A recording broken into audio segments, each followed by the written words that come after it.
Welcome everyone to another AFK video. So today I wanted to do something a bit different. So with the current recent release of the Celestial Drive starter deck, I wanted to do a deck tech to show my personal build with just the starter deck card, since the Steel Requiem set isn't going to come out for another 2 weeks, I guess end of next week. I just wanted to show what I plan to use at locals for the time being. So without further ado, let's get into it. All right, so let's start off with units. We're gonna go by level. So we're gonna start with 4 of the Gundam Curios flight mode. So this is your level 2 cost, your lowest level unit. It's a 3/1. It links with Hal and Al, right? So I got 2 copies of the deck, so I'm gonna do basically a playset of pretty much all the units, right? So the only unit that I don't do a playset of, right? Because then you got the 4 Gundam Dynamis, right? So the only unit that I don't do a full playset of is Big Virtue, right? So here is Little Virtue, the blocker variant, right? So this one just says that if you have another celestial being pilot out, it doesn't have to be linked, it doesn't even have to be on the Virtue itself, it gets blocker, right? So the Dynamis links with lock on. It's just a 3/3 vanilla, right? So I'm also running 4 copies of the Gundam Curios, not the flight mode. So this is the one that gets 2 AP as long as there's another celestial being pilot. Again, doesn't have to be attached to it. As long as you've got one on board, I will get the AP +2. So you will generally still want to link this one because it will be one of your stronger targets with the link because of what Alleluia does, and we'll get into that a little bit later. All right, so we run 4 copies of Little Exia, right? I love Little Exia. It links with Setsuna. It's a 2 cost at level 4. It's a 4/3. When you slap Setsuna onto it, it becomes a 6/4. But when you attack with it, it becomes a 7/4. Which, I mean, not a whole lot that can withstand that at lower levels. And even if you can, I mean, you've put a sizable dent on it. 7 damage is a lot, and anything that can survive that generally has 1 or 2 HP left, so you can finish it off with something else. All right, so let's move on. So I've got, as you can see, I got lucky and I managed to pull Gundam Dynamis on one of my lottery packs. So you run 4 copies of the LR version as well. And like I said, I run 2 copies of the level 5 Gundam Virtue. So it's just a 5/4 vanilla. It costs 3. It links with Tierra Arde. Not too much to talk about. The deck wants, I think, to be really heavy on the low side. So we limit the number of high-end cards. When the set actually does come out, if I do get those Trans Am Exias, you can expect these Gundam Virtues to come out in place of them. For the time being, though, if I'm not running straight up Celestial Being, then I'm thinking maybe replace these even with Gundam X, the Legend Rare version, which is also level 7, 5 cost, has suppression, so it's in a similar vein, obviously. It does not synergize with the Celestial Being kit at all, so obviously you want to be careful with that. But yeah, so we run 4 copies of Legend Rare Exia. So I like this card too. It allows you to completely exhaust your resources, and once you meet the condition, you're able to have one resource up for a very particular card in this deck, which is actually a really good one.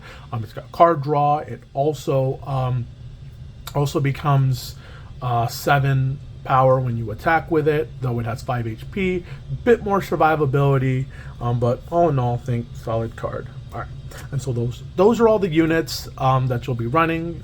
Traditional 30 units hasn't done me wrong yet, right? You do 30 units, so I'm doing 10 pilots, 4 bases, 6 commands, and that'll get you to that neat 50, right? And so you've got 4 copies of the Ptolemaeus base that was included with the deck. Solid card. It pretty much completely shuts out aggro decks because aggro decks won't be able to deal damage to the base as long as you've got units on the board, rested units, right? So if they have enemy unit targets, they have to attack it, otherwise the base won't take any damage. So yeah, I was using it earlier, playing against my wife, and yeah, we just kind of sat there, read the card, and was like, oh, so you literally are just kind of stuffed and you have to trade damage with my units, which was very good when you're playing against those types of decks. All right, so now let's move on to the pilots. So I'm gonna go ahead and clean this up a little bit, and then we'll be right back. All right, so now let's move on to the pilots. So the starter deck itself comes with 3 copies of every pilot, putting you up to 12 pilots, which is quite frankly a lot, right? So all of us have played the game, and we run into those situations where you draw a fistful of pilots and you just can't do anything, right? So that's why 10, even like 11, I feel like is a bit too much. But yeah, like running 10 pilots, I feel like 8 to 10 pilots feels really good. You don't draw too many, you know, you're not likely to draw too many. I mean, obviously you're still going to run into those situations, but yeah, for the pilot spread, so I'm running all 4 pilots. So I'm not running 4 of any pilot because I feel like all of them are very important. But so let's start with Lock-On. So because of Lock-On's ability on pair, when you throw them onto a unit, you'll be able to attack a readied unit whose level is less than or equal to the level of the unit that you pair it with, right? And it has to be Celestial Being, but I mean, we're running Celestial Being, so I mean, that's not an issue. So I found this to be really useful, right? You'll be able to target things that they don't want you to target. You know, you can target their blocker so that they can't block with it. You know, choose to block with it. You just, you just throw this guy at it, and generally you're really good because he's +1/+2. So he gives you more HP, more survivability, and because a lot of the cards in this deck are more aggressively statted with more AP than they do HP, you end up in situations where the survivability matters and you're able to destroy their unit without having to trade, right? So that's why we run 3. And so I'm running 3 of Tierra, right? So Tierra is really nice because while he doesn't give a whole lot in terms of stats, he can create some situations where your opponent doesn't want to get rid of him because they know they're going to be giving you a card, right? So obviously this only procs when he's destroyed on your opponent's turn and he's thrown onto a Celestial Being unit. So if your opponent finds a way to destroy it on your turn, whether it be with ping damage or,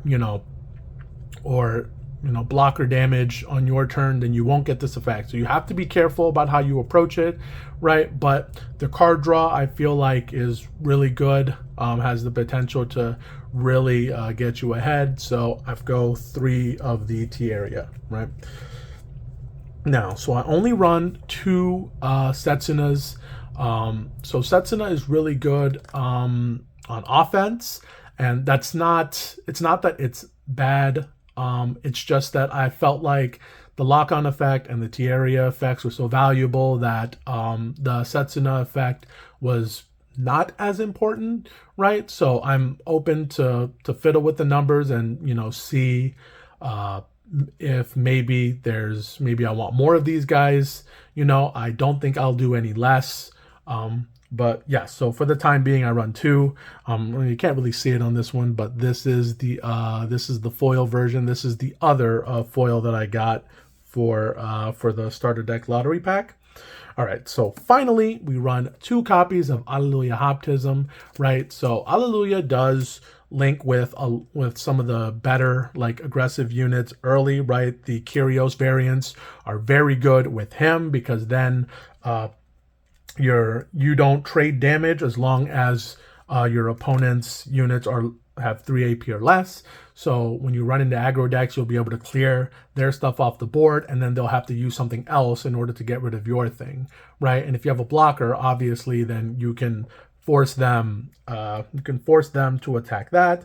If you've got another one of the cards that we'll talk about in a little bit, then you can also do that, right? So while he's still very important, he gives a very small stat gain, and his effect, while good, again, in my opinion, not as impactful as Tierra and Lock-On's effects, but, like I said, maybe we'll end up in a situation where it ends up bailing me out and I feel like I should up the number, right? Again, I don't think I'm going to do any less because I want all 4 pilots and I want at least 2 copies of each pilot. So I feel like it'll be either 3s and 2s, right?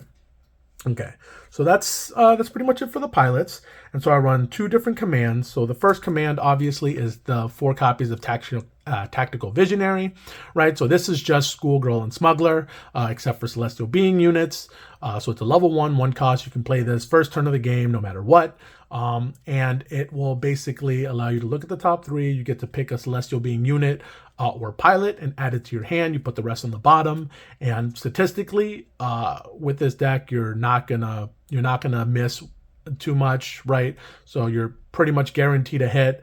And this will basically just replace itself with a card that you can use, which is really nice. So we run it at 4, no questions asked. And the last 2 cards are 2 copies of Armed Intervention. So this is a new card that was, added specifically for this deck. And I've mentioned this before, but I love this card, right? So it's a level 4, 1 cost. On burst, you draw a card, but its action effect allows you to pick a rested Celestial Being unit and change the attack target of an opponent's unit to whatever unit you picked that was rested, right? So if you don't have a blocker and you have 1 cost up, your opponent has to be a bit wary about what you're doing. And this is a very unique effect in that it even allows you to circumvent High Maneuver, right? Because High Maneuver says that it can't be blocked. However, this is not a block. This is redirecting the attack to a unit. So when your opponent has those units that have High Maneuver, you can, in fact, get in the way of it, which is really nice. There isn't another effect outside of, burn damage that will allow you to do something about those high maneuvers. And, in essence, this could actually be even stronger than any of the burn cards that we have available. Because if you, have it attack something with 5 AP, 6 AP, then you're dealing a whole lot of damage to that unit. And, if they weren't expecting it, then it can set them behind. Right. So that is my brew for the deck. So because the deck is very low cost, very low level, I should say, it plays a lot like an aggro deck, right? So you're going to want to be trading aggressively with your opponent's stuff. You're going to want to destroy your opponent's bases and attack their shields when you can. So consider this when you're in the next couple weeks with this before the Steel Requiem cards come out. Even when the Steel Requiem cards come out, I don't expect my deck to look too much different from what I'm running here. I've looked at some of the other cards that they've added, the Kyrioses, the Virtue, the Dynamis, and the Transamexia. And I think that the Transamexia and maybe the Dynamis with Breach are the cards that are going to make it into the final cut of the deck. I'll have to see what I get once the set is actually out. Well, I got to play with it. But as far as, like I know, this is pretty much going to be what it looks like. But yeah, so I want to know what you all think about my brew. Does it seem like a good balanced approach? Do you think that I am underestimating one of the cards out of the set or out of the deck? Do you think that maybe I should be, I'm overvaluing something, right? I'd love to hear your thoughts. So, leave any thoughts and comments in the comments down below. And I hope to see you in the next video.